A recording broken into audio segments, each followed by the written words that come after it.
Question de preuve, épisode enregistré le 8 avril 2020, la géolocalisation, avec Erwan Jonchère. La production et la diffusion de ce podcast qui vise à favoriser l'accès à la justice et à offrir facilement la formation professionnelle continue aux juristes est seulement possible si vous, chers collègues, prenez le temps d'acheter la formation continue offerte par Question de preuve. Allez sur le site rivercastmedia.com/show/QDP pour plus de détails. Du studio Léo Laporte, je suis Hugo Martin, avocat en pratique privée depuis une vingtaine d'années. Fondateur de Rivercast Media, plateforme qui héberge des balados dont Question de preuve, un balado d'actualité juridique reconnu par le Barreau du Québec pour la formation professionnelle continue. Allez sur le site rivercastmedia.com pour plus de détails. Aujourd'hui à Question de preuve, une question qui est sur toutes les lèvres. Les gouvernements devraient-ils pouvoir utiliser les données de géolocalisation des citoyens pour mieux pister la COVID-19? Certains gouvernements le font déjà, d'autres, certaines villes canadiennes d'ailleurs, songent ou ont songé à le faire. C'est un questionnement aux dimensions éthiques bien sûr, mais aussi légales. C'est toujours le délicat équilibre entre le droit et la vie privée et la sécurité du public qui est en jeu. Les avis sont partagés, mais que dit le droit canadien sur la question? Juridiquement, comment est-ce qu'on encadre l'utilisation de nos données de géolocalisation? C'est à cette question que nous allons tenter de répondre aujourd'hui. On prévoit également en fin d'émission un petit détour vers le cadre juridique européen de protection de données et comment celui-ci pourrait s'appliquer sur le territoire canadien en ces temps de quarantaine. Le tout avec notre invité du jour. Il est avocat chez Satoshi Legal et ancien du laboratoire de cyberjustice. Il a conduit des travaux de recherche sur le blockchain, la protection des données et l'intelligence artificielle. Il se spécialise dans le domaine de la résolution des conflits au sein des blockchains et des contrats intelligents. Bonjour, Erwan Jonchère. Bonjour Hugo, merci de m'avoir dans l'émission, c'est un vrai plaisir. Merci à Rivercast aussi à Question de preuve. Ah, c'est gentil d'avoir accepté notre invitation. On est en Skype aujourd'hui, donc évidemment, télétravail oblige et la distanciation sociale aussi. Et on a aussi James qui se joint à nous sur Skype. Salut James. Bonjour Hugo, bonjour Erwan. Alors, Erwan, scolarité rapidement, École du barreau 2016-2017, maîtrise en droit des technologies de l'information, Université de Montréal 2013 à 2015, donc tu as connu Vincent Gautret aussi. Exactement, c'était mon directeur de mémoire justement. Donc tu vois, master en droit des affaires, Université René Descartes Paris 5, stage AS avocat, propriété intellectuelle, nouvelles techno, présentement chez Satoshi Legal, un clin d'œil à Satoshi Nakamoto, c'est ça? Exactement, oui, le fondateur du Bitcoin ou les fondateurs du Bitcoin anonyme. Oui, anonyme, c'est ça. Et autres activités, cofondateur de Kizzy Garden Records en 2014. Oui, donc ça c'est plus un projet personnel sur le côté où je fais de la musique électronique et je produis en fait différents artistes dans ce milieu. Ben, t'as quelqu'un de... Mais pas très juridique. Ouais, ben, de toute façon, avec moi, t'as un fan en partant. Dès qu'il y a un peu d'électronique, des micros et de l'édition électronique avec des consoles, je suis partant pour te suivre. Bon, on en parlera après alors. Spécialité de droit, technologie de l'information, blockchain, algorithme, protection des données, droit des affaires. Vas-y, qu'est-ce qui t'a amené un peu à ça?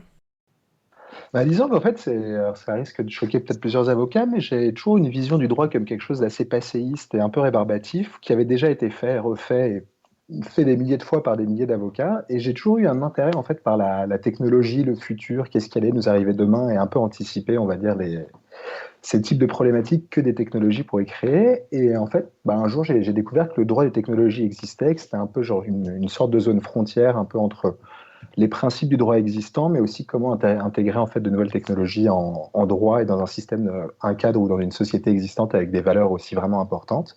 Et comment un peu lier justement en fait un droit qui s'est construit au fil des années avec justement une technologie qui viendrait un peu bouleverser l'état des choses. Et donc, c'est vraiment ce qui m'intéresse dans le droit des nouvelles technologies. Donc, tu cherches la modernité dans un peu l'immobilisme du système légal. Exactement. Exactement. C'est très bien résumé. Je pense pas qu'aujourd'hui, on va être capable de régler les problèmes d'immobilisme. Quand on a regardé à faire le synopsis ensemble, James, toi et moi, on a remarqué, grosso modo, que plus ça change, plus c'est pareil. Effectivement. Agent de recherche au laboratoire de cyberjustice. Évidemment, nous, chez Question de preuve, on est des grands fans. Souvent, mes outils du praticien viennent du laboratoire de cyberjustice de toute façon. Et donc, c'est quelque chose qui t'a animé pendant quelques années, c'est ça? Exactement. Et le laboratoire de cyberjustice, en fait, j'y suis rentré dans le cadre de mon stage du barreau. parce que justement, j'avais toujours cet intérêt d'un peu comment utiliser une nouvelle technologie pour améliorer le droit, améliorer la société, mais tout en gardant en fait donc ces règles qui nous gouvernent depuis des centaines d'années, dirons-nous. Et donc en fait au laboratoire de cyberjustice, ce qui s'est passé, qui était vraiment intéressant, c'est qu'on avait une réunion en fait de différents on va dire domaines. On était avec des juristes, des professeurs, des sociologues, des informaticiens, et on mélangeait en fait donc du coup toutes nos compétences les unes avec les autres pour pouvoir en fait arriver à la création d'outils technologiques qui respecteraient les rituels de la justice, mais tout en permettant en fait de faciliter l'accès à cette dernière. Et donc, on a développé des plateformes à l'instar de Parle qui facilitent la résolution en ligne des conflits. Actuellement, Hannes Westermann, un doctorant du laboratoire, travaille sur un projet de chatbot qui serait utilisé pour la régie du logement et résoudre les conflits pareillement, ou apporter de l'information, on va dire, aux citoyens. Et donc, voilà, ça, c'est des projets moi, qui ont toujours un peu drivé, et justement, comment utiliser ces technologies pour le bien commun, en fait. Oui, tout à fait. D'ailleurs, c'est deux outils que j'ai parlé dans les outils du praticien dans 2 épisodes antérieurs, parce que je suis un grand fan de ce que vous faites. Et si on parle maintenant du lien qu'on peut faire aujourd'hui entre la technologie ou ce qui se passe présentement, donc on est en situation de pandémie. On a la COVID-19 qui a forcé les gouvernements à faire plusieurs interventions. Tout d'abord, la distanciation sociale et peut-être un peu plus tard maintenant, la dénonciation sociale. Donc, c'est-à-dire qui est infecté, où les personnes sont infectées, avec qui ils ont été en contact et au niveau de la distanciation sociale, est-ce que ce sont des normes qui sont respectées? Et là, bon, il y a plein d'idées qui passent autour de la table. On utilise un peu de dénonciation, comme j'ai dit. Hein. Les gens disent « Hey, qu'est-ce que vous faites en groupe? » On appelle la police, quoi que ce soit. Mais il y a une autre possibilité pour les gouvernements. Et cette autre possibilité-là, c'est d'utiliser les données que bon, entre autres, mais il y a d'autres façons de le faire, mais que les compagnies cellulaires. Les compagnies de télécommunications, merci James, détiennent, c'est-à-dire ils savent toujours où on est, soit par notre accès sur quel réseau Wi-Fi on est connecté, et évidemment la triangulation, puisqu'on est proche d'une tour. C'est une façon de savoir aussi avec combien de personnes on est. S'il y a 28 personnes au même endroit qui sont connectées sur la même tour, ben on peut savoir qu'il y aura probablement un regroupement à cet endroit-là. Donc, c'est là qu'on est. Il y a des dangers, il y a aussi peut-être des bonnes choses qui peuvent ressortir de là, mais sinon, ton réflexe avec ce qu'on parle depuis quelques semaines au niveau d'utilisation de la géolocalisation pour essayer de contrer la propagation de la COVID-19, qu'est-ce que tu en penses? Le premier réflexe, c'est, je me dis, oulala, régime autoritaire, captation des données, potentiellement problème pour les libertés des individus. Parce qu'il faut savoir que la liberté, pour moi, quelque chose qui est assez primordial, en fait, dans mes valeurs personnelles, plus que la sécurité. Mais toutefois, voilà, l'idée de se dire, voilà, c'est les premiers réflexes. Après, ce qui est beau, c'est que le droit est quand même assez bien fait. Le législateur, surtout dans nos démocraties occidentales, a pensé, en fait, aux droits des individus. Et donc, en fait, dans l'utilisation de données pour lutter donc, contre la propagation d'une pandémie, donc dans l'espèce de coronavirus, plusieurs garde-fous en fait ont déjà été mis en place par le législateur préalablement en fait à l'arrivée de ces pandémies pour éviter en fait que du jour au lendemain on revienne avec une situation où on avait des libertés qu'on avait mis du temps en fait à acquérir en tant que société et qu'en fait du jour au lendemain dans une période de crise effectivement on accepte tous communément donc un peu une restriction de ces libertés mais on se rend souvent compte que dans la plupart des pays, une fois qu'on accepte ces restrictions de liberté, il est rare qu'on revienne en fait à l'état antérieur. Les restrictions en fait se maintiennent. Et c'est pour ça que je trouve que c'est vraiment beau que le législateur canadien, québécois, voire européen, si on parle aussi du RGPD, ait réussi en fait à penser en fait déjà un peu ces problématiques et mettre en fait dans la plupart des lois de protection des données dont nous allons parler des garde-fous qui protégeront en fait les citoyens canadiens et québécois donc face à l'utilisation de données de géolocalisation pour lutter contre la pandémie. On parle un peu du Patriot Act aux États-Unis, qui fait déjà 20 ans qui est là, qui permettait une genre de surveillance de ses propres citoyens, qui est encore, alors qu'ils ne sont plus en temps de guerre, que les menaces terroristes sont... Bon, en tout cas, on en parle moins, mais cette loi-là est encore existante. On a la loi antiterroriste de 2015 au Canada, qui permet certaines restrictions des libertés. Et évidemment, on a, si on peut s'en aller directement sur notre sujet aujourd'hui, on a le problème que peut causer les objets connectés qui produisent là, toutes ces données-là en masse et ça peut alimenter le processus décisionnel. Et évidemment, est-ce qu'il y a un encadrement adéquat ou est-ce que les gouvernements peuvent utiliser ou faire des décisions qui sont arbitraires et est-ce qu'on a les processus de transparence en place? Est-ce qu'on a les limites? Est-ce qu'on a des limites efficaces dans les lois? Moi, mon réflexe, Erwan, si je peux me permettre, c'est que j'étais certain, avant même de préparer l'épisode, qu'il y avait dans toutes les lois qui protègent les libertés individuelles, j'étais convaincu qu'il y avait aussi des exceptions qui disaient, bon, à moins qu'on soit dans un temps particulier, en temps de guerre, où on soit, si la santé publique est en jeu. Et là, on est dans cette optique-là. Et là, on se demande, je pense que toi et moi, on en a parlé un peu, j'en ai parlé aussi avec James, et on se demande, est-ce qu'on a en place vraiment toutes les protections pour nos libertés individuelles ou le collectif prend prépondérance ces jours-ci? C'est ça la question qu'on se pose. Oui, donc en fait, effectivement, moi, ce serait une chose aussi. Au fur et à mesure en fait, de mes recherches dans le domaine, j'ai justement vu qu'on était toujours dans des cas d'exception en fait, en matière de pandémie. Mais par contre, ce qui m'a donné aussi un peu d'assurance et ce qui m'a rassuré même en tant que citoyen, c'était plutôt l'idée de se dire, bon voilà, ces lois-là, elles ont été faites aussi pour des exceptions qui sont effectivement normales et justifiées, mais d'une certaine manière, malgré l'exception, il reste quand même des obligations qui vont peser sur les organismes, privés comme publics, qui vont utiliser ces renseignements personnels. Donc, notamment des renseignements de personnel de géolocalisation ou de santé, donc dans cette page. Là, tu as parlé tout à l'heure de ton réflexe initial, c'était les États autoritaires. On va regarder si on fait le tour un petit peu ensemble de qu'est-ce qui se fait maintenant, là, les efforts à l'international. États-Unis ont déjà fait appel aux géants du web pour avoir accès à des données, mais anonymisées. Moi, le cynique en moi fait qu'une donnée anonymisée, à partir du moment où on est capable de trouver suffisamment d'informations sur le même appareil, on pourrait finalement un jour essayer d'être capable d'identifier les gens. Israël a adopté mercredi, il y a 2 semaines, une loi d'urgence afin d'alerter directement les personnes ayant été en contact avec une personne contaminée. Donc, ça implique qu'on a les données de la personne contaminée et celles-là partagent avec les autorités, les personnes avec qui elles étaient en contact. Donc, c'est pas exactement un consentement que les autres ont donné. C'est peut-être la personne contaminée qui a donné son consentement, mais elle a donné son consentement pour avoir accès aux autres personnes. C'est un problème. En Europe, les géants des télécommunications partagent leurs données depuis plus d'1 semaine avec les autorités sanitaires italiennes, allemandes et autrichiennes notamment. Et selon l'agence presse Reuters, ces données sont transmises de manière anonyme en respect des lois européennes sur la confidentialité, le RGPD, puis on va en parler un petit peu plus tard. En Chine, c'est un régime autoritaire. Il semble avoir fait beaucoup d'efforts. Maintenant, ils nous disent que la COVID est enrayée là-bas, qu'on peut recommencer à prendre la vie normale, alors qu'on ne sait pas s'ils partagent toutes les informations. Mais on sait aussi que les autorités tracent la localisation des individus pour faire appliquer des ordonnances de quarantaine. On a utilisé des robots, des drones, il y a plein de choses qu'ils ont faites.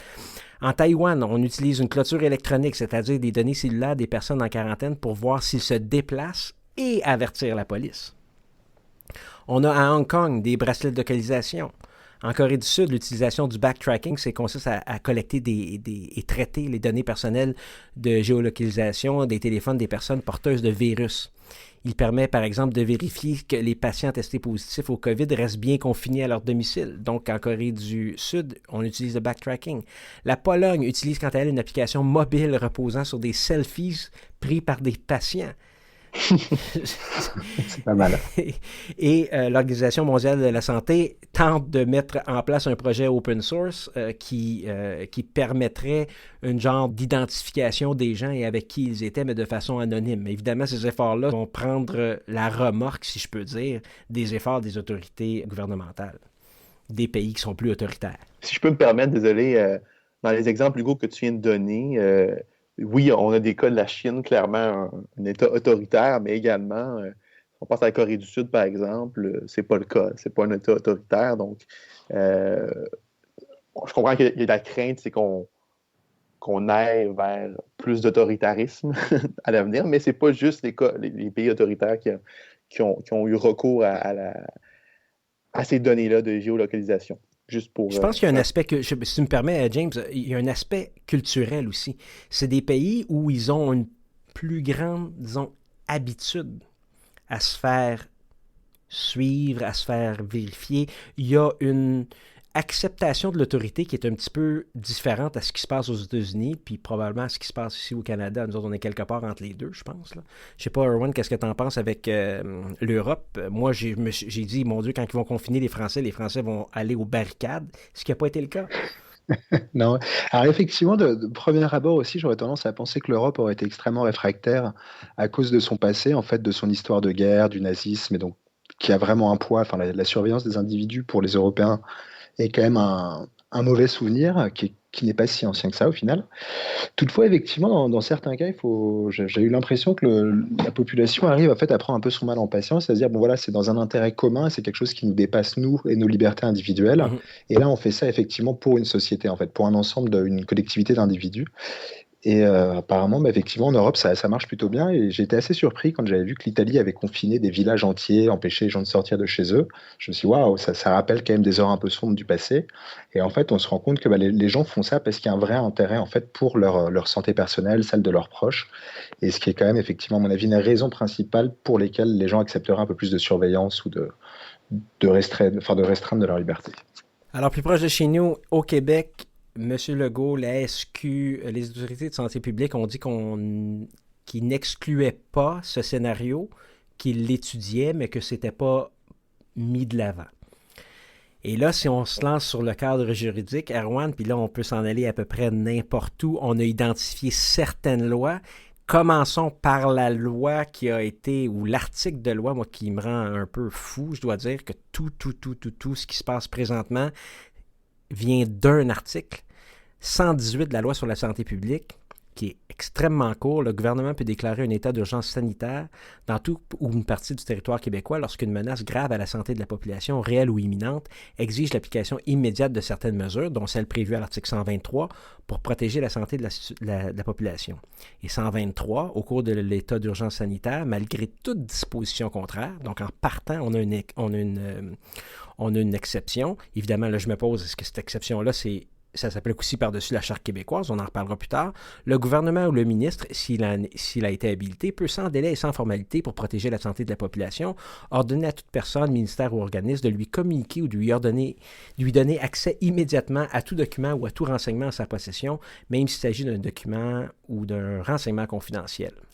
Donc, en partant, techniquement, le gouvernement a le pouvoir de demander à Bell et à Rogers où se trouvait Erwin, où se trouvait James, telle date, telle heure. Alors, je pense qu'effectivement, cette loi est effectivement assez importante et en matière de transmission des données de santé, mais il serait peut-être préalablement intéressant de rappeler qu'en fait, une donnée de géolocalisation, en plus d'être un renseignement personnel, peut devenir, en fait, selon son utilisation, un renseignement de santé. Donc, après, en fait, une donnée de géolocalisation en temps normal serait un renseignement personnel, donc qui serait protégé par le droit des renseignements personnels.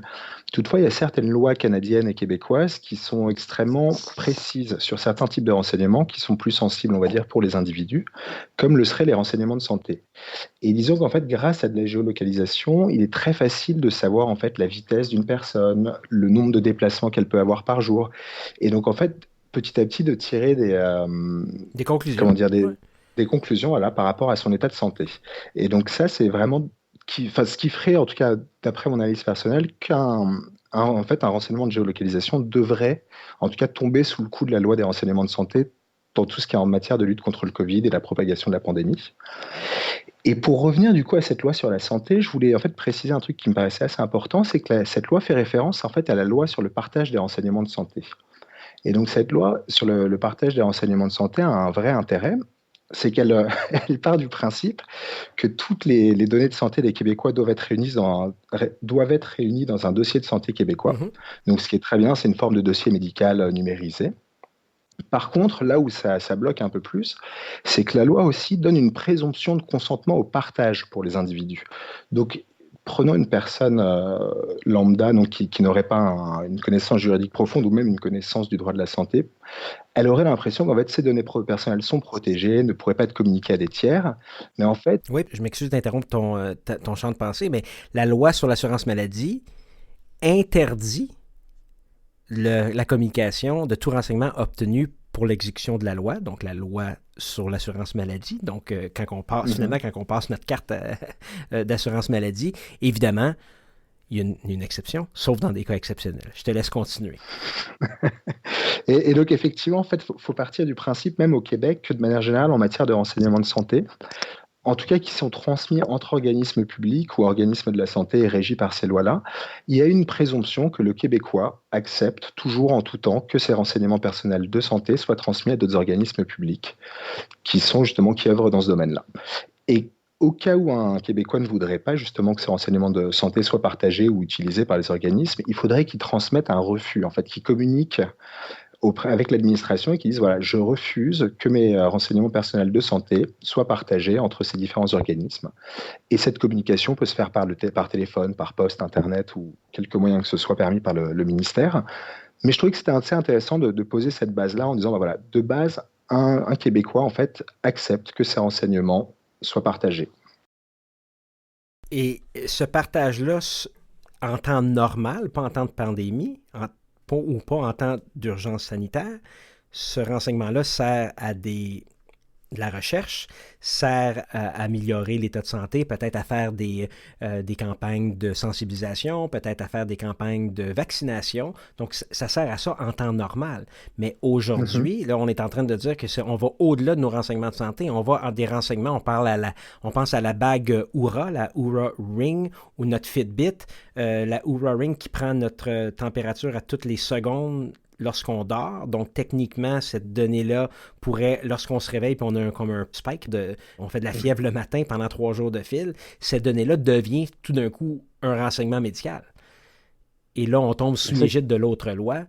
Et c'est là que je commence à trouver que c'est un peu dangereux.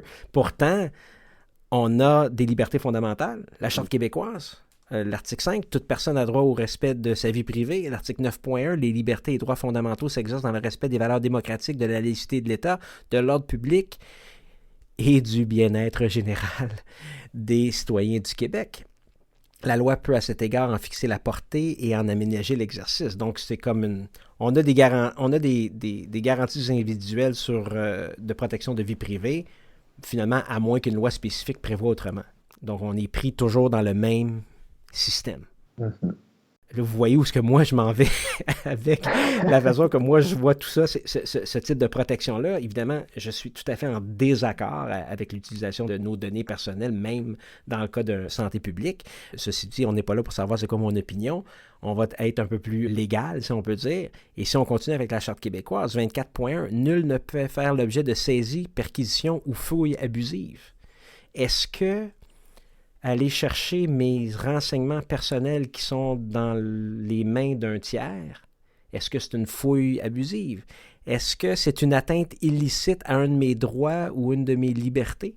Il faudrait faire le test qui est prévu justement pour éviter d'enfreindre ces droits, ou du moins qu'elles soient enfreintes tout en respectant en fait l'intérêt des États.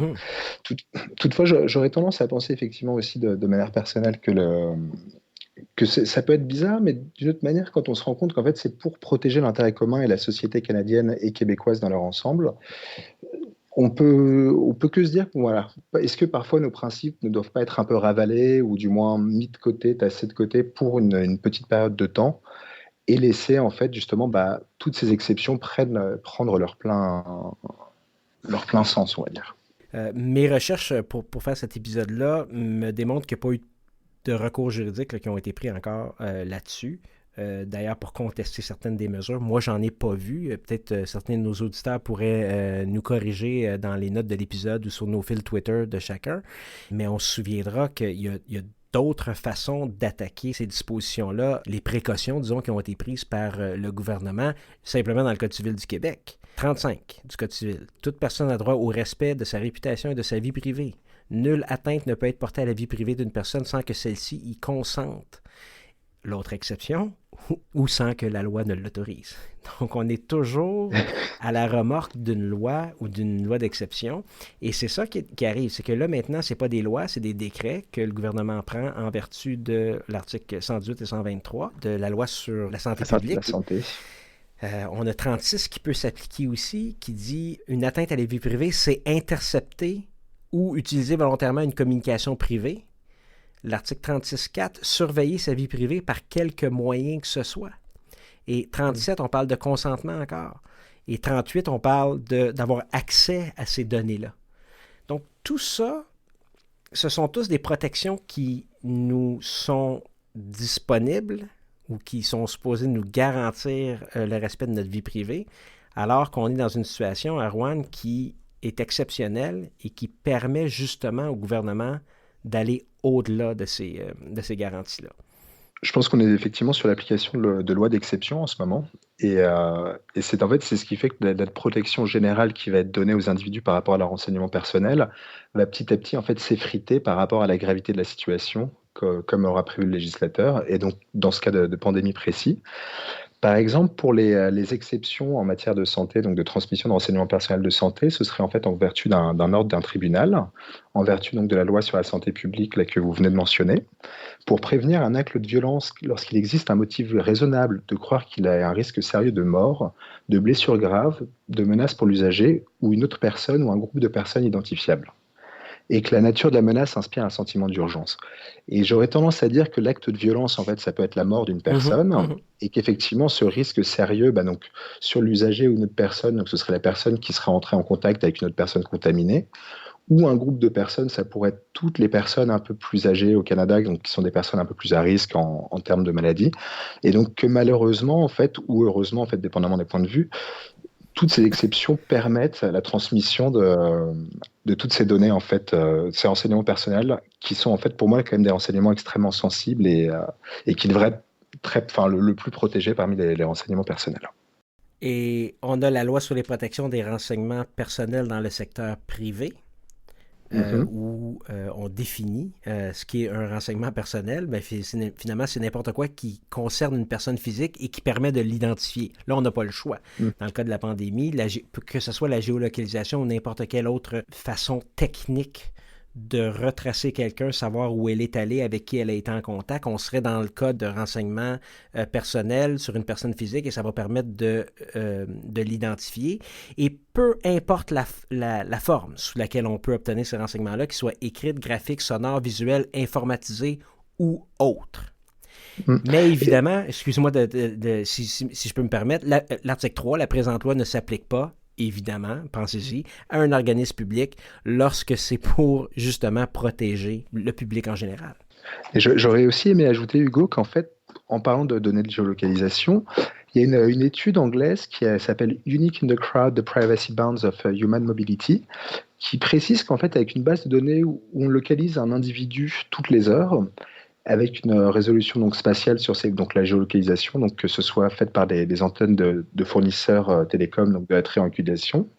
4 points spatio-temporels sont suffisants pour identifier de façon unique 95% des individus sur la planète, ou en tout cas de l'étude. Ouais, aucun doute là-dessus. Mais de toute façon, je veux dire, on s'entend que si on est capable d'identifier que je suis à un endroit pendant 12 heures de temps, à tous les jours, on pourrait probablement figurer que c'est soit où je travaille, soit où j'habite, en partant. Effectivement. Et ensuite de ça, on a juste besoin d'aller sur Canada 411 puis regarder qui habite à cette adresse-là, puis on vient de trouver la personne. Je suis tout à fait d'accord avec toi. Donc, de toute façon, l'anonymité de ces données-là fait que de toute façon, dans tous les cas, on pourrait être retrouvé. On pourrait être identifié personnellement. Mais on a quand même des lois qui s'appliquent pour les personnes qui recueillent ces données personnelles-là. Et ça, c'est important. Prenons le cas des grandes compagnies de téléphones cellulaires. Eux montent un dossier sur nous. Et c'est pas que c'est nécessairement volontaire, mais il faut qu'ils m'envoient une facture à tous les mois. Pour m'envoyer une facture à tous les mois, ils doivent savoir quand j'ai connecté au réseau, qui j'ai téléphoné, combien de textos j'ai envoyés, compter combien on avait d'appels sortants, des appels entrants, combien on a fait d'interurbain. Donc, ils montent un dossier sur nous et ce dossier-là, ça s'appelle une facture. c'est tout. Mais cette information-là peut être partagée. Et c'est là où, est-ce que nous, on a accès à ces documents-là? Oui, ils nous envoient notre facture à tous les mois, mais qu'est-ce qu'ils font avec ces informations-là? Et c'est là où, dans un temps normal, ils n'auraient techniquement pas le droit de le partager avec le gouvernement, mais là, on se fait dire, on est en état d'urgence sanitaire et ces informations-là pourraient être demandées. Et j'ai pas grand espoir que ces compagnies de cellulaires-là vont contester à la Cour ces demandes-là. Mais ceci dit, ils pourraient le faire. Mais je pense que les tribunaux aujourd'hui pourraient dire on est dans une situation exceptionnelle. Et on continue à trouver des façons de limiter nos libertés individuelles. Totalement, oui. Parce qu'effectivement, il faut se rappeler que le principe général en protection des renseignements personnels, c'est que chaque organisme, qu'il soit privé ou public, devrait avoir le consentement en fait de l'individu avant de récolter ces renseignements personnels et avant de les transmettre à des tiers, de les utiliser et de les transmettre à des tiers. Donc ce serait effectivement un beau principe et on va se rendre compte, ou même on se rend déjà compte, qu'il est en train de s'effriter en permanence. Je veux dire, ce principe est plein de trous. Et que là, effectivement, il y a en fait plusieurs situations dans lesquelles une entreprise privée, par exemple, peut communiquer des renseignements personnels sans le consentement d'un individu. Ce serait en fait quand c'est obligé ou permis par la loi, donc ce qui reste assez large, quand c'est une communication à un organisme public pour un programme dont il a la gestion, donc potentiellement dans le ministère de la Santé ou en matière de santé, en tout cas, il y aura un réel intérêt. Quand c'est une situation d'urgence, effectivement, on rentre aussi a priori dans ce cas-là.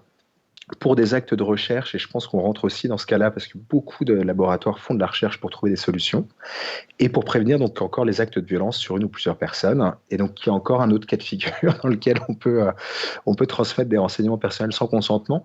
Donc, a priori, il est plutôt sécuritaire de dire qu'à l'heure actuelle, tous nos renseignements personnels de santé sont transmis sans notre consentement à des tiers. En veux-tu, en voilà. C'est terrible que tu es en train de dire, prenons pour acquis que nos libertés individuelles dans le temps qu'on vit sont brimées. Par rapport aux renseignements personnels.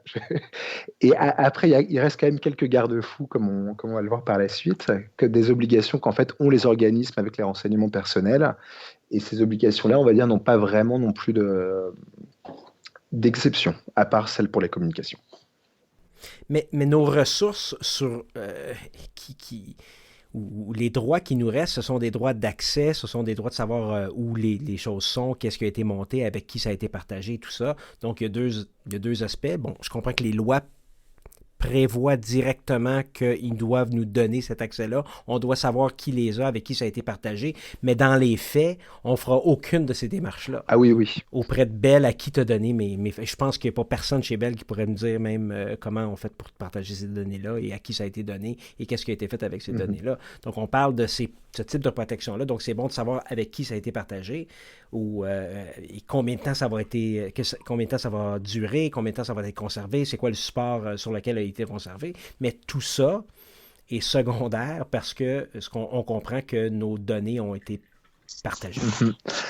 Alors, par exemple, au niveau fédéral, il y a une obligation pour les organismes publics d'informer l'individu dans le cas où en fait ces renseignements auraient été partagés avec un autre organisme et qui est justement cet individu serait en fait au courant au fur et à mesure, sauf si on rentre encore une fois dans certains cas d'exception. Et un autre, entre guillemets, avantage, effectivement, le seul problème, c'est qu'on n'a aucune capacité vraiment de vérifier ça en tant qu'individu, mais c'est le droit à l'exactitude, ou en fait à des renseignements personnels qui sont à jour.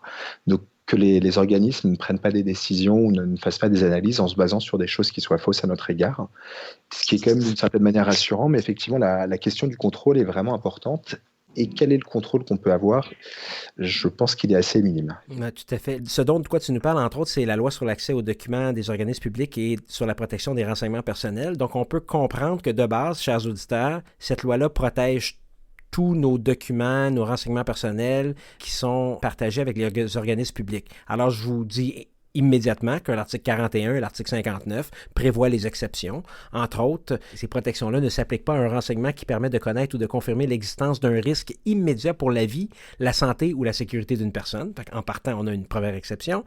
L'article 59, un organisme public ne peut communiquer un renseignement personnel sans le consentement de la personne concernée. Donc, on parle de consentement ici.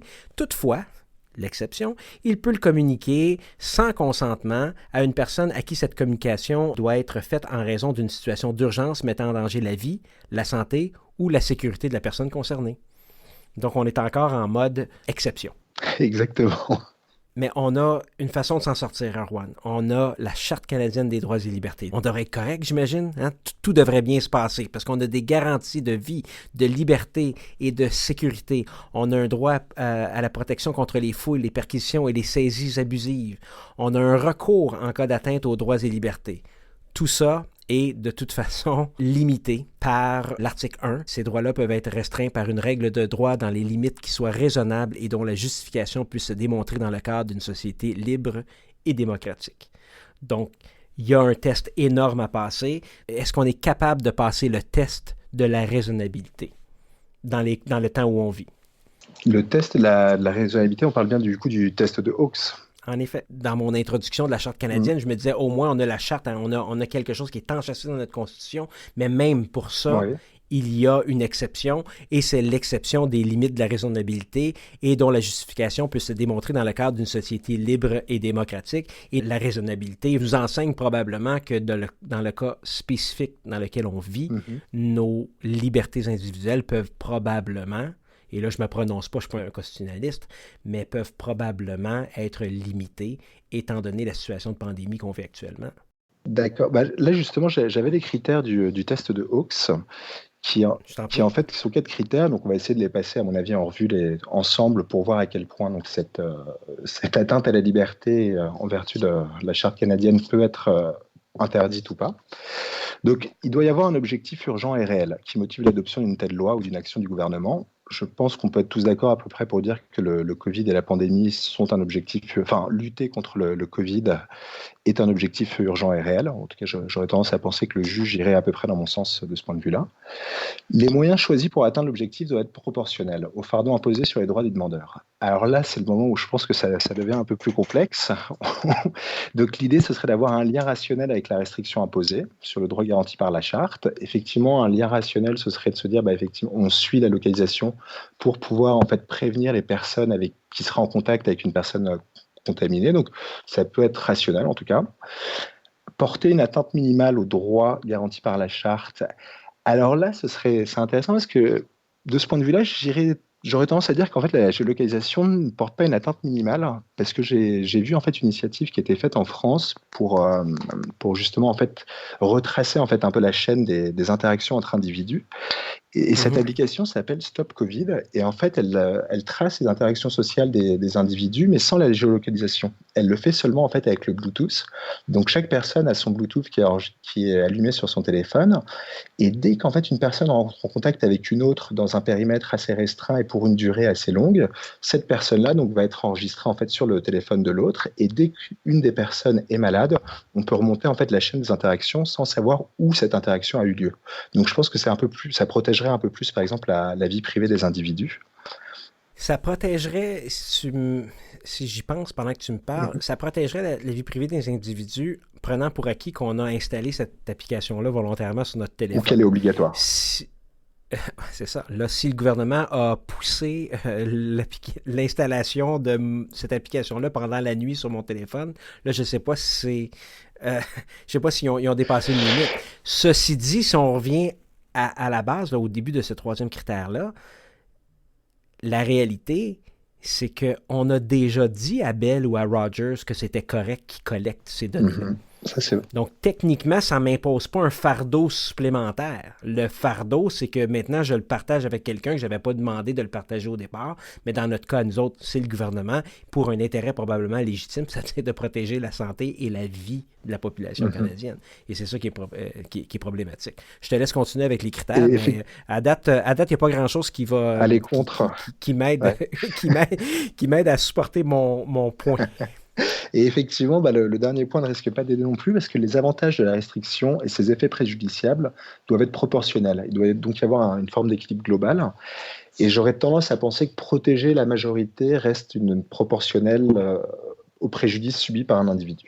J'ai tendance à dire que les critères de cet arrêt-là, qui d'ailleurs a été enseigné, même moi quand j'étais à l'école, comme 25 ans, donc en effet, j'ai tendance un peu comme toi à penser que partager les données de géolocalisation passerait les tests de la charte de Hawkes et aller à l'encontre de la charte canadienne. Évidemment, on a une autre loi, la loi sur la protection des renseignements personnels et les documents électroniques, une autre loi fédérale, et je vous le donne en mille, chers auditeurs, on a plein de garanties, et on a l'exception de à moins qu'il y ait une loi qui prévoit autrement. Donc, je suis même pas sûr si cette loi est vraiment applicable dans notre cas à nous autres.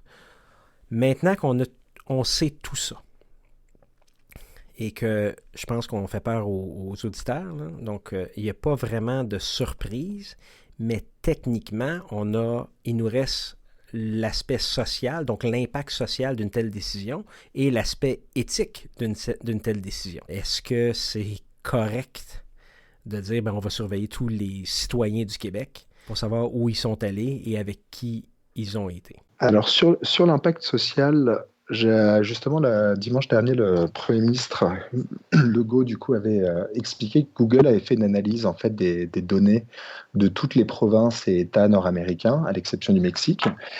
Et en fait, on s'était rendu compte à l'intérieur de cette analyse que les Québécois étaient la seule province, ou plutôt la province sur les 60 qui respectait le plus cette mesure de confinement et de manière volontaire. Donc, d'une certaine manière, je pense que sur l'acceptabilité sociale, les Québécois, en fait, accepteraient socialement, puisqu'ils sont déjà d'eux-mêmes, en fait, dans cette volonté de se conformer. Par contre, sur le côté éthique, j'aurais un peu plus de doutes, en fait, tout simplement, parce que est-ce qu'il est vraiment éthique de surveiller une population par des moyens qui sont, en fait, potentiellement plus grands que ceux qui sont nécessaires? Mais encore une fois, je ne suis pas un expert de la virologie, en fait, dans une pandémie. Donc, il est toujours un peu dur de savoir à quel point c'est éthique ou à quel point, justement, la fin justifie les moyens. Et cette fin-là, effectivement, peut paraître importante, surtout quand on voit que l'économie mondiale a été arrêtée du jour au lendemain pour à peu près 4 milliards de personnes qui sont confinées à l'heure actuelle. Tout à fait. La seule chose qui me soulage ou qui me permet de au moins penser qu'on va s'en sortir, même s'ils imposent ou même s'ils utilisent les données de géolocalisation, ces règles-là d'utilisation de géolocalisation viendraient d'un décret suite à la déclaration d'état d'urgence sanitaire. Donc, au moins, tout ça deviendrait caduc le jour où l'urgence sanitaire va terminer un moment donné, et donc ces décrets-là vont tomber. Pour revenir un petit peu à The Patriot Act aux États-Unis, c'était pour une période particulière, dans le temps des attentats sur les tours à New York, mais cette loi-là est encore en vigueur parce qu'on n'a pas l'habitude de rendre une loi caduque et c'est plutôt de laisser un État continuer, puis qu'à un moment donné, les gens vont juste comme l'accepter parce que ça existe. Et ça devient un peu dangereux. Puis l'autre chose aussi, c'est quoi une pandémie? Là, aujourd'hui, selon Bill Gates, c'est une fois par 100 ans. Mais est-ce qu'on va en avoir une à tous les 10 ans maintenant? Parce que, la mondialisation, la proximité des gens, la surpopulation de la planète, est-ce qu'on va en avoir une à tous les 10 ans, puis ensuite une à tous les 8 ans, puis ensuite une à tous les 5 ans? Finalement, on va toujours vivre en état d'urgence sanitaire. Et là, même dans une société libre et démocratique comme la nôtre, on va avoir des problèmes de, justement, les États vont nous surveiller 24 heures sur 24, 7 jours sur 7. C'est effectivement une question vraiment problématique, surtout qu'on imagine que les virus arrivent à muter, notamment dans le cas du Covid. Donc ce serait possible effectivement que ça puisse durer un peu longtemps avant de voir la lumière au bout du tunnel de la protection des données. Il y a d'autres lois qui s'appliquent. On n'en a pas parlé nécessairement. Tout à l'heure, on a parlé de la loi sur l'assurance maladie. J'en parlais rapidement. La loi antiterroriste, la loi sur la communication d'informations ayant trait à la sécurité au Canada. Et grosso modo, ce qu'il faut en tirer, c'est qu'il existe des exceptions. Il existe des protections, mais il existe aussi des exceptions. Alors, est-ce que je me trompe, Erwan? Mais si le gouvernement décide d'utiliser les données de géolocalisation, quand même qu'on voudrait montrer aux barricades, c'est probablement légal dans la situation dans laquelle on est. Ce serait mon analyse, oui, qu'effectivement, quelques citoyens qui voudraient contester cela risqueraient de perdre beaucoup d'argent et de faire le bonheur des avocats, mais ne risqueraient pas d'aboutir à sa cause. Enfin, de voir sa cause aboutir. Bon, mais écoutez, tenez-vous-le pour dit. C'est l'analyse que j'ai faite. J'en suis honnêtement, désolé, moi, lorsqu'on a commencé à parler de ça, c'était quelque chose qui, j'ai dit, voyons donc, c'est brimer nos droits individuels. À la limite, à partir du moment où on a accès aux données de géolocalisation, est-ce qu'on va aussi avoir accès à la voix? Est-ce qu'on va avoir accès finalement à nos communications complètes? Nos SMS sont disponibles, ne sont pas toutes cryptées, donc c'est disponible. C'est des choses qu'il faut faire commencer à évaluer.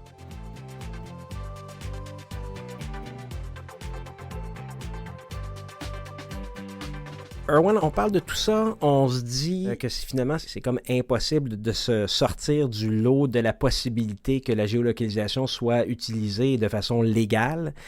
Dans notre système juridique, la façon qu'il est présentement et surtout dans le monde dans lequel on vit présentement avec les situations d'urgence sanitaire, la COVID et tout ça, mais c'est pas nécessairement un scénario apocalyptique non plus. Exactement. En fait, il y a une loi, la loi canadienne cette fois, donc sur la protection des renseignements personnels qui s'applique au secteur privé, a aussi quand même quelques protections, parce que cette loi s'applique donc du coup au niveau fédéral, ça s'applique aussi dans les provinces qui n'auraient pas une loi similaire, contrairement au Québec, mais ça s'applique aussi en matière d'entreprises québécoises pour les transferts de données donc, qui sont intraprovinciaux au Canada ou les transferts de données internationaux. Donc là, il y a pas mal de règles qui vont s'appliquer, mine de rien, aux entreprises québécoises dans diverses situations. En cas de pandémie, on est quand même sur quelque chose d'assez global et interprovincial. Donc, on aura tendance à penser que cette loi va être celle qui va le plus s'appliquer. Et en fait, à l'annexe 1 de cette loi, il y a différents principes que les entreprises privées sont obligées d'appliquer. On parle d'une dizaine de principes, Oui, exactement. Et très rapidement, donc je vais après peut-être rentrer un peu plus en détail de chacun, mais les principes sont la transparence, la base légale de tout traitement de données, la limitation de l'objet, le principe de minimisation des données, le principe de proportionnalité, la conservation des données, la responsabilisation et la protection, et ainsi que l'exactitude. Donc, pour revenir un peu plus précisément sur chacun d'eux, j'aurais tendance à vous expliquer que la transparence, en fait, c'est une obligation pour les organismes de documenter et de mettre à disposition des individus de manière compréhensible les renseignements sur leur politique et les pratiques en matière de gestion de renseignements personnels. La base légale, donc, ce serait l'exigence, en fait, que les organisations obtiennent le consentement des personnes concernées pour la collecte, l'utilisation, la communication des renseignements, sauf, comme on l'a déjà vu dans toutes les fois, donc toutes les exceptions, en fait, et notamment en matière de santé qu'on a déjà mentionné. Pour que le consentement il soit valide de manière générale, il faut qu'il soit raisonnablement attendu, que les personnes concernées en comprennent la nature, le but et les conséquences. Il faut aussi que les personnes puissent retirer leur consentement en tout temps, sous réserve des restrictions légales ou contractuelles, et que le consentement n'ait pas été obtenu par la tromperie, la coercition ou des pratiques trompeuses. Donc ça, c'est très important. Oui, exactement. La limitation de l'objet, ça fait plus référence en fait au fait qu'il faut préciser les fins, donc les objectifs pour lesquels les renseignements personnels sont recueillis, au même moment que la récolte ou avant la récolte. Donc ça, la limitation de l'objet doit être faite avant. Et c'est pas une fois qu'on a plein de données, on se dit ah tiens, je veux limiter comme ci, comme ça, en fonction des données que je n'ai pas. Le principe de minimisation des données, donc, c'est utiliser que des données qui sont nécessaires en fait pour réaliser les objectifs déterminés par l'organisme. Le principe de proportionnalité, c'est de recueillir et utiliser des renseignements personnels qu'à des fins qu'une personne raisonnable estimerait acceptables dans les circonstances. Donc ça, ce serait aussi avec une obligation, par exemple, de conservation qui serait proportionnelle aux besoins des individus, ou une protection en fait qui serait proportionnelle à la sensibilité des données. On aurait la conservation des données, donc, qui serait une obligation pour les organismes de conserver les renseignements personnels qu'aussi longtemps qu'ils sont nécessaires pour atteindre les objectifs pour lesquels ils ont été recueillis, et de soit anonymiser, détruire ou effacer les renseignements personnels qui ne seraient plus nécessaires. La responsabilisation, ce serait en fait pour les organisations une obligation d'avoir en fait des responsables de la protection des renseignements personnels, et donc aussi d'avoir des politiques en matière de transfert en fait à des tiers, de s'assurer que ces tiers-là aient aussi des mécanismes de sécurité ou respectent bien le droit canadien et qui soient conformes en fait au droit qui en fait protège ces renseignements. La protection, c'est donc des mises en place de mesures techniques et physiques et administratives au sein des organismes pour protéger aussi ces renseignements personnels, leur accès, divulgation, la copie, l'utilisation. Et l'exactitude, c'est s'assurer effectivement que les renseignements personnels qu'on détient à l'égard d'un individu soient en fait à jour et soient exacts et complets. Donc ça, c'est voilà. 10 obligations qui quand même permettent de protéger en tout temps le citoyen, en tout cas en matière de transferts justement donc, internationaux, interprovinciaux, T'as oublié au niveau fédéral. le plus important pour moi, c'est la possibilité de porter plainte. C'est ça? Ah oui, effectivement. Mais quand on regarde ça, la transparence et l'accès aux renseignements, c'est des principes qui se recoupent un peu. Je pense que c'est important aussi les mesures de sécurité. Donc, ces données-là doivent être vraiment bien protégées. Au niveau de l'exactitude, on n'y pense pas bien, mais dans le fond, on va avoir des renseignements qui sont exacts par rapport à nous. Évidemment, on peut penser que l'exactitude, ça s'applique plus pour un dossier de crédit, disons. Mais là, dans le cas où on est là, il faut aussi s'assurer que l'information qui est là, admettons qu'ils disent que moi, personnellement, j'ai été atteint de la COVID, puis c'est pas vrai. C'est important d'avoir un dossier exact. Et ce dossier-là, la seule façon que je pourrais savoir, c'est en me donnant accès. Donc, l'accès est aussi prévu à la loi. C'est très important, tout ça. D'ailleurs, Erwan, si je me trompe pas, la plupart de ces principes-là, on les retrouve dans le RGPD, qui sont un peu similaires. Exactement. Justement, c'est ce qui est assez intéressant, c'est que le RGPD, en fait, en matière de pays étrangers à l'Union européenne, en fait, a quelques pays qui considèrent en fait comme ayant une protection adéquate des renseignements personnels, donc une protection à peu près similaire en fait à l'Europe. Et parmi ces pays-là, en fait, il y aurait le Canada. Mais ce qui est intéressant, c'est que le Canada, en fait, n'est parmi ces pays-là que pour une loi précise qui est exactement cette loi-là, en fait. Et donc, l'Union européenne considère que la LRPDE, la loi sur la protection des renseignements personnels et documents électroniques, est essentiellement similaire, en fait, au RGPD en matière des protections qui sont accordées aux individus. Par contre, si on prend les lois québécoises ou la loi fédérale sur les organismes publics, celles-ci ne sont pas considérées comme équivalentes. Et du coup, une entreprise qui transmettrait des informations en vertu de ça concernant des citoyens européens ou des résidents européens plutôt, serait obligée de mettre en place d'autres techniques que nous verrons par la suite. C'est ça. Et je dois d'ailleurs dire que même s'il y a des similarités avec la loi fédérale et le RGPD et que cette loi-là est comme déterminée comme étant équivalente, le commissariat à la protection de la vie privée au Canada nous dit bien qu'elle n'est pas responsable de s'assurer de la conformité des entreprises, des organismes canadiens au RGPD. Donc, ils sont d'accord que les principes fondamentaux communs lient le RGPD et la LPRPDE, mais le commissariat à la protection de la vie privée du Canada ne s'assure pas de sa conformité.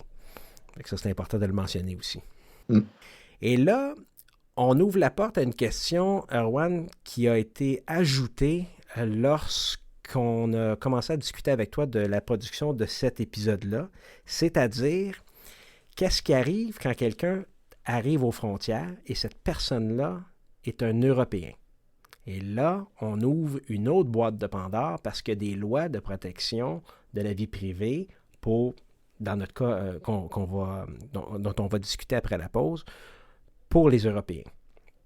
Alors, t'es prêt? On va parler de ça après la pause, Erwan? Je suis plus que prêt. Excellent. Alors, chers auditeurs, après la pause, nous allons discuter de l'arrivée d'Européens en terre canadienne en application avec nos lois sur la protection de la vie privée, les droits qu'on a de prendre certains renseignements personnels en lien avec le règlement général sur la protection des données qui a été adopté en 2015. Alors, RGPD, en fait, a été adopté en 2016 et il est entré en vigueur en 2018. Donc, c'est de ça qu'on va parler après la pause. On prend quelques minutes.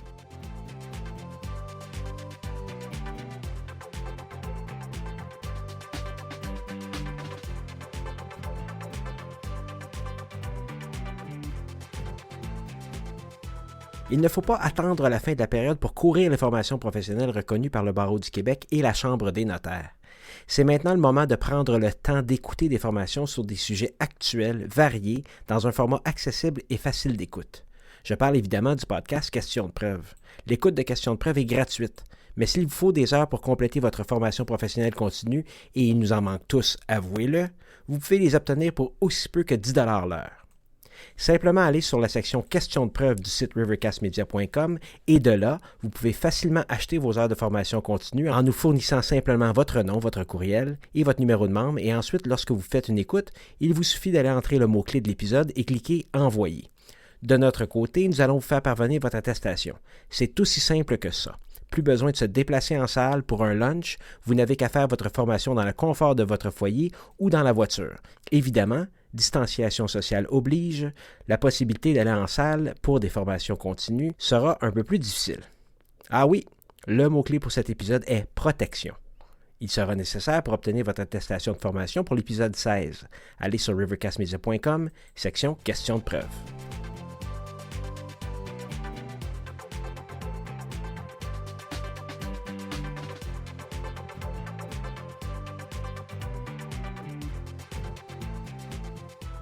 Donc, Erwan, maintenant qu'on est au retour de la pause, on a un petit peu parlé de la LPR-PDE et en même temps, en faisant ça, on a fait le lien avec le RGPD. Et là, pour le RGPD, je pense que c'est important de parler du lien d'un Européen qui vient au Canada en passant par les postes frontaliers.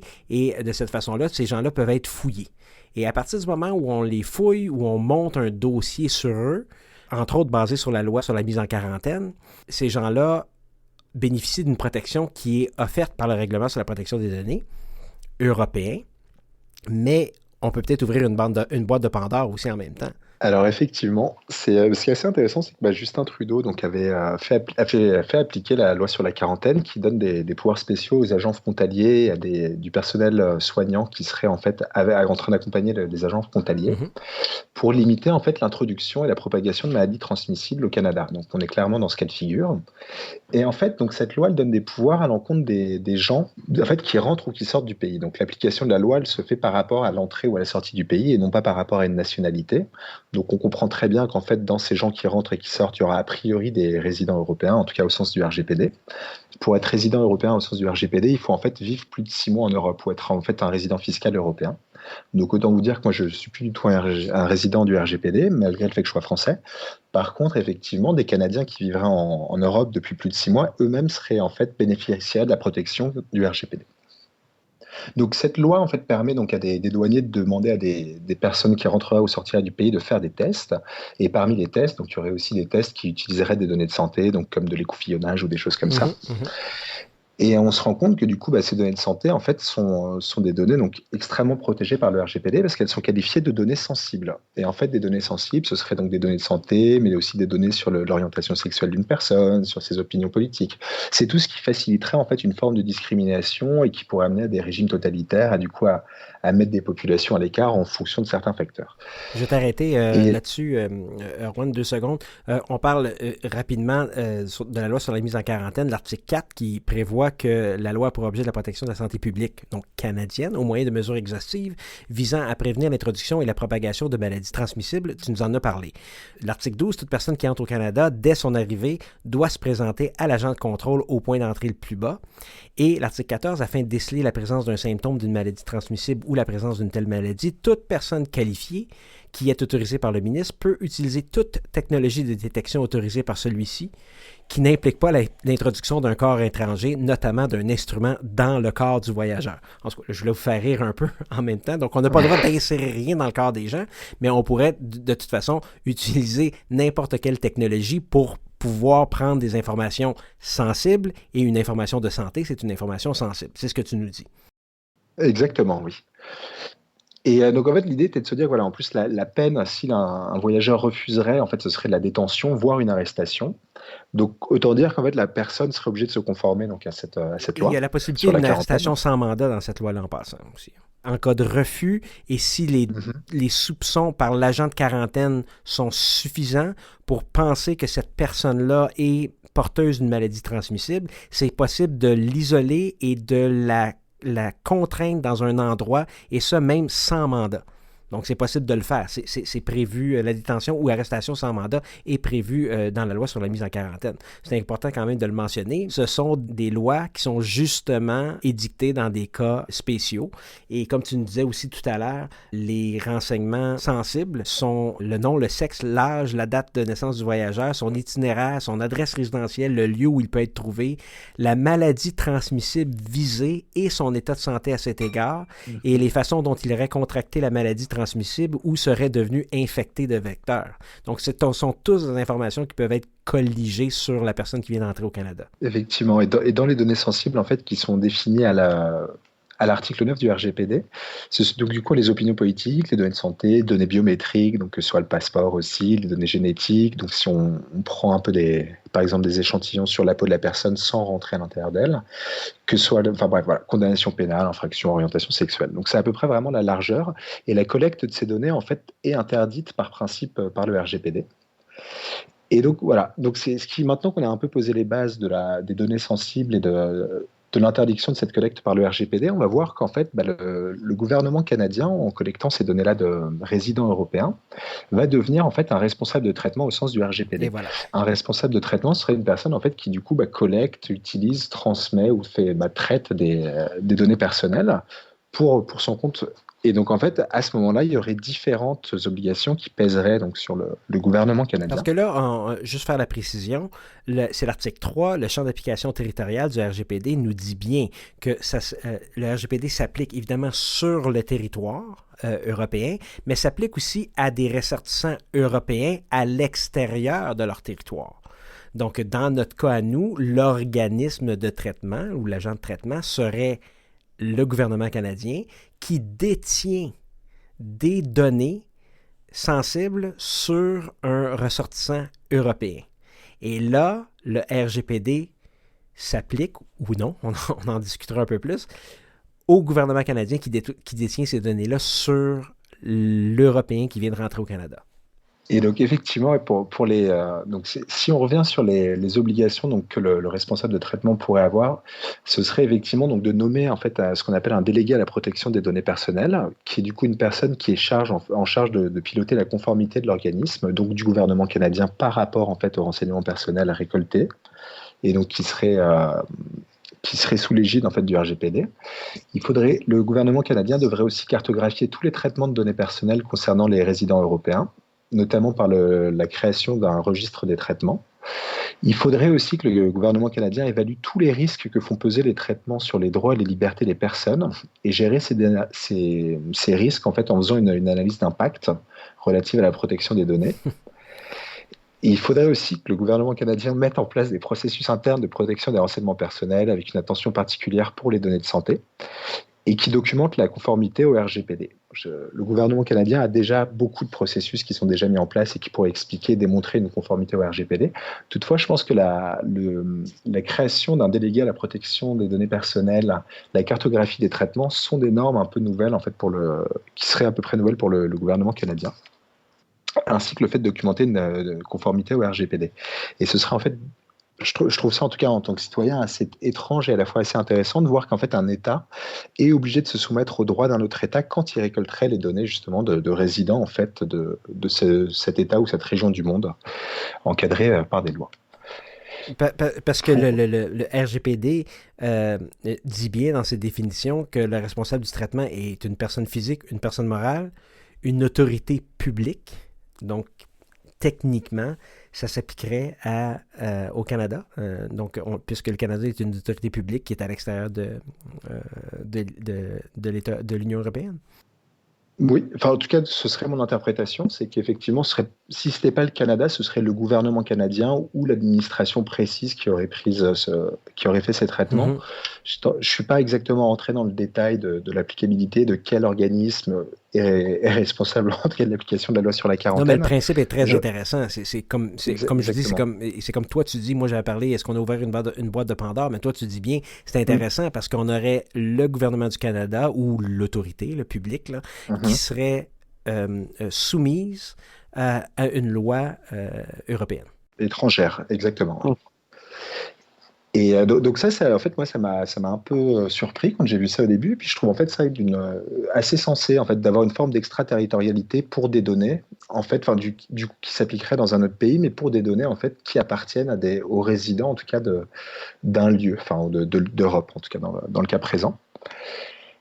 Et aussi pour revenir au RGPD, donc on rentrera encore en fait, parce qu'on pourrait croire que la collecte de données sensibles est du coup interdite par le RGPD comme ça l'est en principe, mais il existe aussi comme au Canada une pléthore d'exceptions, dont en fait le but médical ou l'intérêt public, dans le domaine de la santé publique. Et je pense qu'enfin, encore une fois, on rentre en plein dans ces exceptions, ce qui permet du coup au Canada de collecter des données sensibles en fait sur des résidents européens. Incroyable. Notre loi cadre à nous, le LPR-PDE, prévoit, dans les 10 principes fondamentaux, grosso modo, les mêmes principes que le RGPD. Fait qu'il ne faut pas trop, là je les ai en anglais, mais lawfulness, fairness, transparency, purpose limitation, data minimization, storage limitation, confidentiality, access sont pas mal toutes les mêmes qu'on retrouve. Donc ça m'inquiéterait moins. J'ai une question, je ne sais pas si, excuse-moi Hugo, qu'en est-il de Canadiens? Disons que je suis pris en France, puis j'essaie de me faire rapatrier au Canada d'urgence parce que le gouvernement l'a demandé. Est-ce que si j'ai un problème à la frontière en matière, on me demande, des douaniers, je ne sais pas, français, me demandent si je suis malade ou quoi que ce soit, avant d'embarquer dans l'avion, c'est quel corpus législatif qui s'applique? Est-ce que le RGPD s'applique à moi? Ou c'est vu que je suis pas au Canada, mais je suis Canadien, je suis en Europe, mais je ne suis pas européen. Je ne sais pas si alors là, oui, c'est extrêmement pertinent. La réponse, ce serait de se dire qu'en fait, un Canadien serait considéré comme un résident européen s'il a passé plus de 6 mois dans l'année en Europe. Donc effectivement, dépendamment du Canadien, s'il est juste là pour les vacances, a priori, il ne sera pas soumis au RGPD. Malheureusement, je pense que pour empêcher ou forcer quelqu'un de lui prendre sa température, disons qu'en fait, il y aura peut-être d'autres lois qui vont en fait être imposées par l'État, donc la France, l'Angleterre ou l'Allemagne, enfin je ne sais quel pays, aux citoyens canadiens, ou en contrepartie, l'Europe va se dire, écoutez, ils sont juste pas protégés, quoi. Ou ils sont protégés par des lois canadiennes, mais le RGPD ne s'applique pas à ces personnes-là. Donc ça ne risque pas de se passer. Après, la vraie protection qu'il pourrait y avoir, c'est qu'en général, en fait, les autorités publiques qui prendraient ces données-là seraient situées sur le territoire européen et devraient se conformer au RGPD. Donc en matière de données, quand même, la protection des données du citoyen canadien ou américain ou n'importe qui serait quand même protégée par le RGPD parce que la captation des données se ferait en Europe. Merci. Ouais, c'est bon de le dire ou de poser la question. Le LPR-PDE ne prévoit pas, à l'instar du RGPD, que ça s'applique aux ressortissants canadiens à l'extérieur, alors que le contraire existe au RGPD aussi. Ce qui est intéressant, Erwan, tu viendras où l'article 83 du règlement général sur la protection des données impose les fameuses sanctions en cas de violation au règlement, et les amendes administratives peuvent s'élever jusqu'à 10 millions d'euros en cas de violation. Donc déjà là, c'est problématique. Et en plus de ça, l'article 84 prévoit des sanctions par les États membres. En plus. Donc, techniquement, si on a un ressortissant français ou italien qui arrive ici, l'Italie ou la France pourrait aussi avoir ses propres sanctions par-dessus le RGPD. Donc, les articles 83 et 84, ça serait quand même assez bizarre ou intéressant de voir l'Union européenne imposer une amende au Canada qui n'aurait pas respecté les règlements sur la collecte des données, des renseignements personnels de leurs ressortissants. Ça serait... C'est effectivement assez impressionnant. Et surtout que je voudrais apporter une précision, c'est qu'en fait, cette amende de 10 millions, c'est en fait en cas de manquement à un objectif de privacy by design ou un privacy impact assessment. Mais en fait, c'est 10 millions ou 2% du chiffre d'affaires. Et la deuxième amende, c'est en cas de manquement aux droits de la personne, ce serait 20 millions ou 4% du chiffre d'affaires. Ça dit bien, par exemple, dans le cas d'une entreprise, jusqu'à 2%. Disons qu'on serait jusqu'à 10 millions d'euros parce qu'on n'est pas une entreprise. C'est la question que je me suis posée, à laquelle je n'avais pas vraiment de réponse, c'était est-ce que on irait abuser jusqu'à prendre 2% du PIB pour l'amende avec un pays? J'y crois pas une seule seconde, mais je trouvais ça assez marrant de soulever cette question. Surtout, mais en fait, la question se pose parce que peut-être que ça serait dans le cas, disons, pour un projet de recherche qui aurait recueilli ces données-là. Et là, dans le cas d'un projet de recherche, est-ce que c'est un projet de recherche pour développer un vaccin? Est-ce que c'est une entreprise? Là, la question se pose aussi. C'est une vraie question. Donc, je trouvais ça assez intéressant de voir que les amendes, effectivement, sont très élevées de manière dissuasive. Mais en plus de ça, effectivement, elles peuvent être en pourcentage.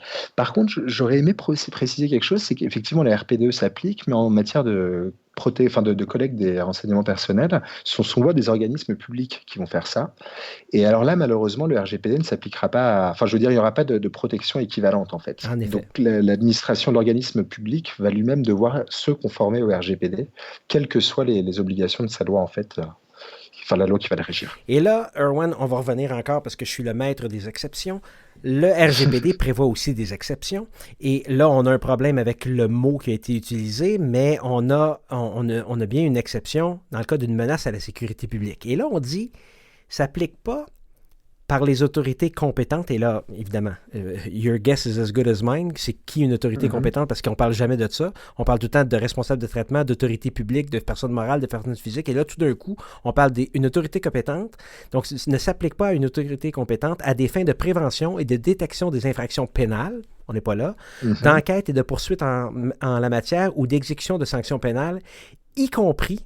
Donc, on parle de sanctions pénales, mais y compris la protection contre les menaces pour la sécurité publique et la prévention de telles menaces. Alors là, la question se pose, elle est ouverte. Je ne sais pas si l'exception est spécifique à ce qui se passe présentement parce qu'on parle d'infractions pénales, de sanctions pénales, et on dit y compris. Donc, on doit vouloir dire, est-ce qu'on fait encore référence à sanctions pénales et infractions pénales, y compris la protection contre les menaces pour la sécurité publique et la prévention de telles menaces. Est-ce que maintenant, on aurait une porte de sortie pour le gouvernement canadien, et vous pouvez venir me voir, ça va me faire plaisir de plaider ça pour vous, mais est-ce que le gouvernement canadien est une autorité compétente pour laquelle le RGPD ne s'appliquerait pas dans ce cas précis parce qu'on a une menace pour la sécurité publique? Alors, j'aurais envie de dire que le RGPD s'appliquera en tout temps. Par contre, effectivement, l'exception au consentement ne risquerait pas de s'appliquer dans ces cas-là, à mon avis. C'est que la menace est effectivement une menace, en tout cas bien réelle, au niveau des États encore à l'heure actuelle. Mais j'ai quand même tendance toujours à penser que le RGPD va toujours s'appliquer sur les données personnelles. Ce sera vraiment juste l'exception pour la collecte et pour le consentement. Donc, évidemment, le consentement, donc il doit être, grosso modo, notre la corollaire qu'on peut faire ici en droit québécois, c'est un consentement libre et éclairé. Là, il y a plusieurs autres étapes, on le sait tous. Dès qu'on rentre sur un site maintenant, aujourd'hui, on nous dit, est-ce que vous êtes d'accord parce que le RGPD s'applique? Personne ne lit ça. On dit oui, on est d'accord, mais grosso modo, est-ce que c'est un consentement libre et éclairé? Mais évidemment, si au Québec, au Canada, lorsqu'on rentre ici, avec la loi sur la mise en quarantaine, on ne demande pas à personne le consentement. On prend ta température, merci beaucoup, bonjour, et on t'isole. Donc, et ensuite de ça, on te demande c'est quoi ton nom, c'est quoi ton sexe, d'où tu viens, où tu penses aller et comment tu aurais pu contracter le virus sur lequel tu es infecté présentement. Donc, c'est un consentement qui n'est jamais donné. Totalement. Donc, peut-être que ça s'applique encore, comme tu le dis. C'est extrêmement intéressant. Ça, par exemple, j'aimerais vraiment ça voir cette cause-là se développer au Canada.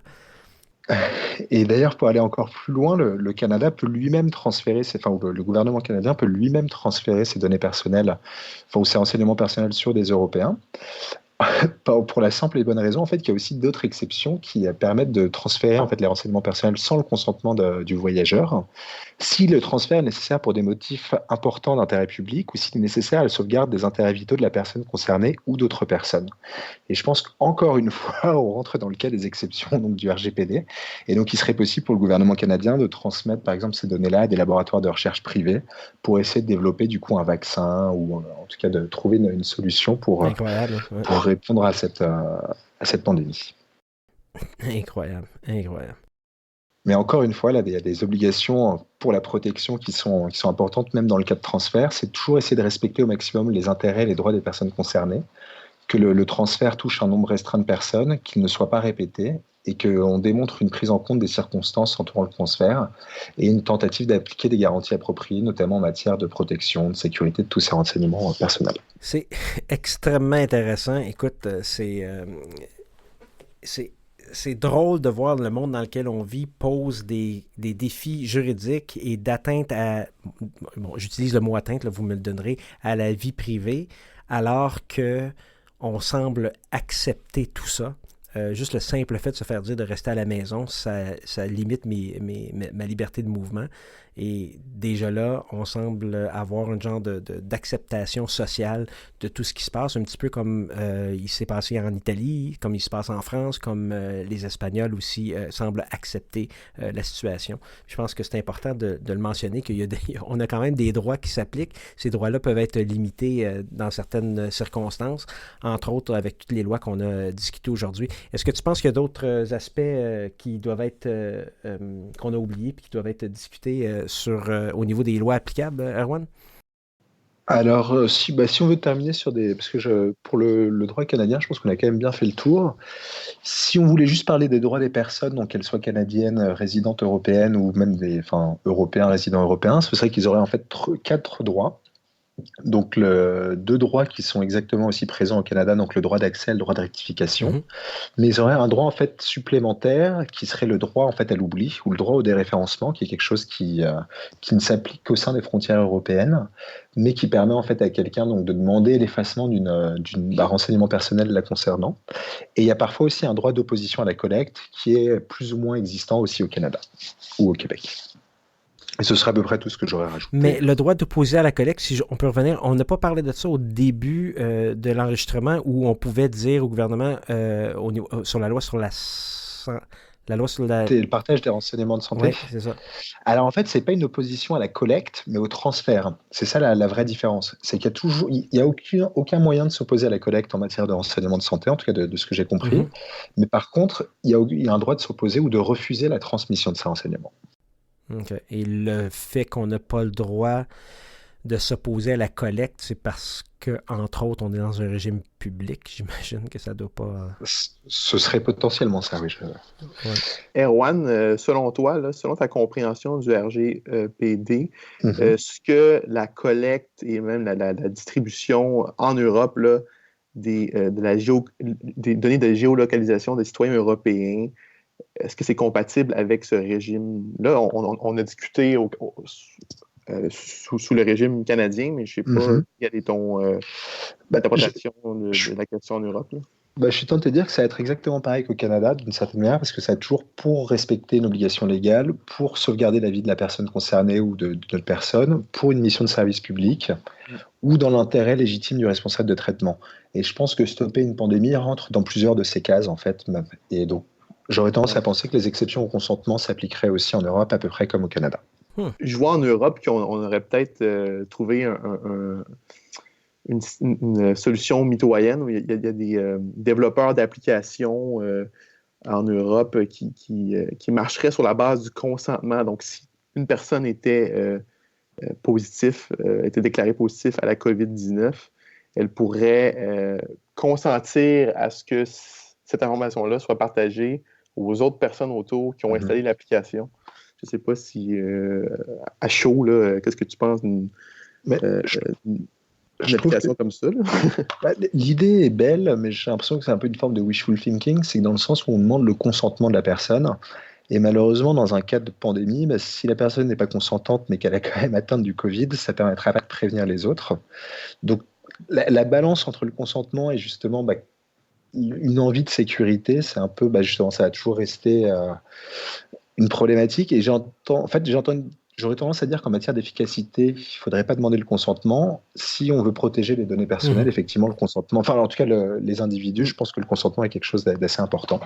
Ça dépend de la finalité, en fait. C'est le Coronap pour les curieux, là. J'ai sorti un article de la presse. Donc, voilà. C'est toujours très concept, James. Ouais. C'est pas moi, hein? C'est pas mon application.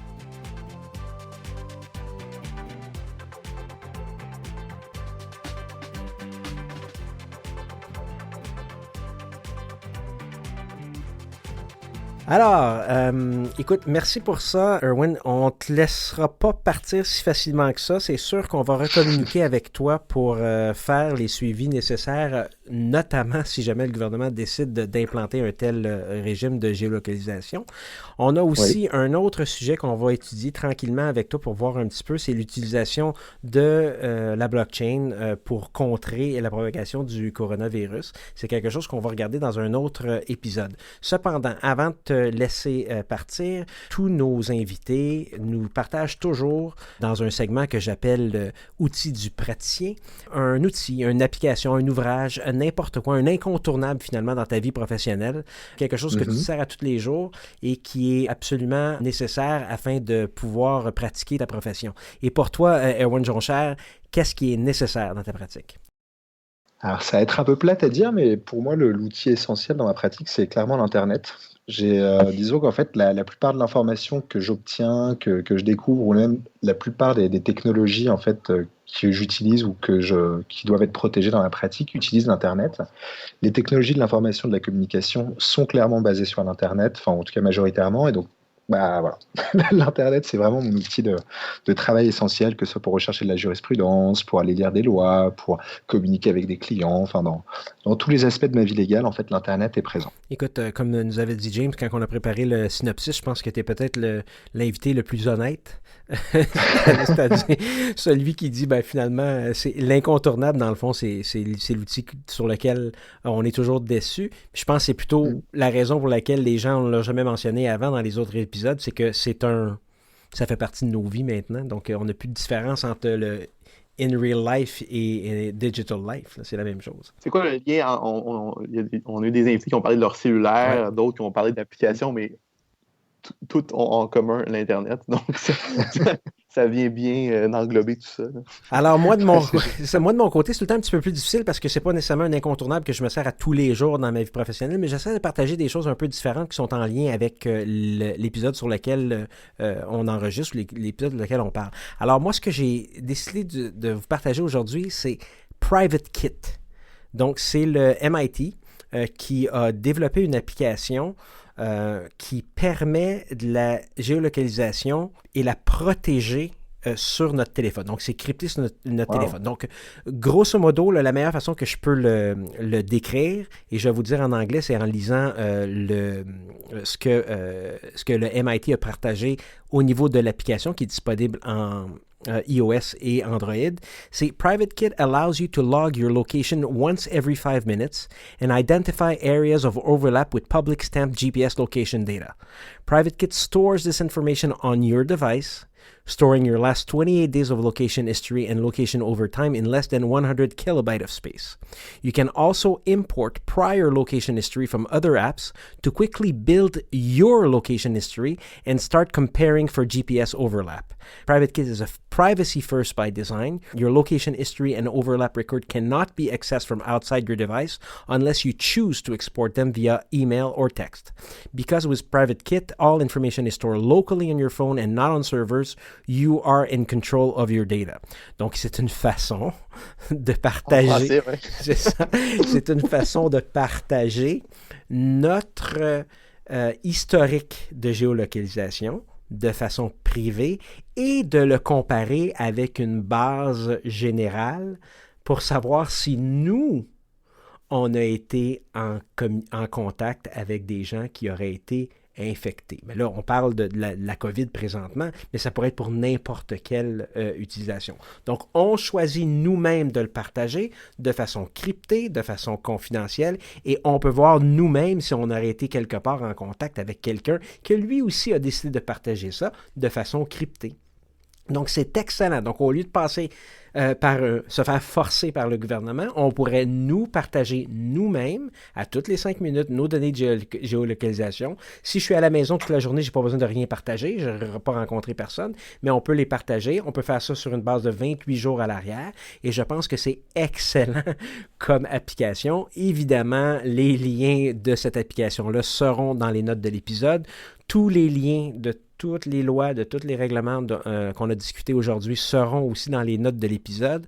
Au niveau de Internet, donc qui est l'outil du praticien de Erwin Jonchère, je vous invite tout simplement à faire www sur votre navigateur et je n'aurai pas besoin de mettre d'autres liens. Donc, ça ressemble à ça. Je tiens à remercier Erwin Jonchère. Puis avant de te laisser, qu'est-ce que tu as comme projet à venir, conférences, enseignements, livres, des articles, Satoshi Légal qui s'en vient, qui se développe. Parle-nous un peu de qu'est-ce qui s'en vient rapidement. Alors, donc, pour tout ce qui est conférences, j'en ai quelques-unes sur la blockchain. La propriété intellectuelle, malheureusement, tout a été reporté parce qu'on nous a demandé si on voulait la faire en visioconférence et tristement, être à plusieurs en visioconférence pour présenter, moi, ça me donne pas, en fait. Et, et donc, en fait, ce qui est assez marrant, c'est qu'en parallèle, j'étais en train d'écrire en fait un article scientifique sur la preuve par blockchain et comment en fait la preuve s'insérait en fait au sein de la LCCJT, donc la loi concernant le cadre juridique des technologies de l'information, et comment on pouvait utiliser de la blockchain en fait pour faire de la preuve et potentiellement amener ça devant les tribunaux, justement. Donc, quelle était un peu la valeur probatoire en fait d'une blockchain? Et donc, j'avais écrit ça avec une autre avocate très talentueuse qui s'appelle Soleil Camonier. Et donc là, l'article a été revu par Vincent Gautret, justement, et nous avons apporté quelques modifications nécessaires.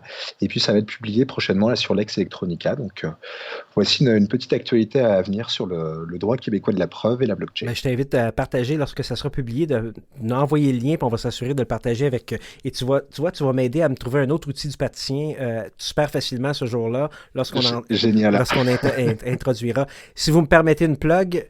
L'épisode 4 de Questions de preuve, la preuve technologique avec Vincent Gautret. Donc, on peut faire un lien avec tout ça quand on parle de LCCJT. Vincent est le père de cette loi-là. Donc, c'est important de faire le suivi. Puis, je vous invite, cet épisode-là est encore extrêmement actuel. C'est vraiment intéressant de voir qu'est-ce qu'il y en est. Alors, merci Erwin Jonchère d'assouvir ma soif de technologie comme ça. Merci à vous. J'adore discuter de l'influence des technologies sur la vie sociale, de visiter les aspects juridiques et marier finalement ma curiosité pour ces deux sujets-là. Donc, je te remercie encore, Erwin. Merci à toute l'équipe, James, Hugo, Constance. C'était vraiment un vrai plaisir de participer à l'émission avec vous. Excellent. Question de preuve. Excellent. Je vous invite à communiquer avec lui si vous voulez discuter de ces sujets-là particuliers. Ses coordonnées apparaîtront aux notes de l'épisode. Merci à James Patrick, mon recherchiste, pour son travail essentiel à la préparation des épisodes et pour son aide renouvelée pour la recherche visant la production de 4 ou 5 autres épisodes. Il travaille très fort et on se compte chanceux de l'avoir. Merci à Constance qui, la semaine dernière, a regardé nos statistiques d'écoute à toutes les heures pratiquement, puisque notre auditoire s'élargit. Nous avons enregistré une hausse d'écoute de plus de 151% depuis février 2020. Alors merci, chers auditeurs. Nous avons plusieurs autres épisodes qui sont publiés dans les prochaines semaines. On ne fait qu'attendre nos confirmations du Barreau du Québec pour les attestations. On publie une à la fois, alors ne les manquez pas. Abonnez-vous, faites subscribe sur votre application pour écouter gratuitement et recevoir automatiquement les épisodes de Questions de preuve. On avait évidemment commencé à accueillir des invités en studio, mais là, c'est pas mal terminé. On va probablement sous peu vous donner l'opportunité de suivre les enregistrements via vidéo en direct. On est encore en train de figurer la logistique et la technologie. Si vous connaissez ça, chers auditeurs, ou vous voulez nous offrir de l'aide technique, communiquez avec nous à info@rivercastmedia.com. Avis aux juristes, nous avons des opportunités pour venir discuter d'actualités juridiques dans votre domaine de pratique, des développements récents ou de tout sujet qui sont d'intérêt, qui font avancer la pratique du droit et qui favorisent l'accès à la justice. Contactez-moi à info@rivercastmedia.com ou sur mon fil Twitter personnel @HRMartin. Restez à l'affût de Rivercast Media pour le lancement prochain de la série judiciaire Innocentia. Abonnez-vous à Questions de preuve sur Apple Podcasts, Google Podcasts, Spotify ou n'importe quelle application de balado. Évaluez-nous sur Apple Podcasts, c'est bon pour nos statistiques. J'ai récemment demandé à Pocket Cast de nous mettre sur la page titre et on m'a répondu que ça ne faisait pas parce que notre podcast est en français. Alors de grâce, prouvez-leur que les podcasts en français ont une aussi grande portée que ceux en anglais et commentez. Donnez-moi des étoiles et faites bondir Questions de preuve dans les plateformes d'écoute. Restez à l'écoute des prochains épisodes, nous allons accueillir d'autres invités de marque. Idée originale, animation, réalisation et montage, Hugo Martin. La musique et les clips audio sont de René Gagnon. À l'équipement audio, Sergio Travaglione de Music Red One. À la recherche, James Patrick Cannon. À la gestion, au marketing et à la direction générale, Constance Saint-Pierre. Ce podcast est une production de Rivercast Media SA et rappelez-vous, tout est question de preuve.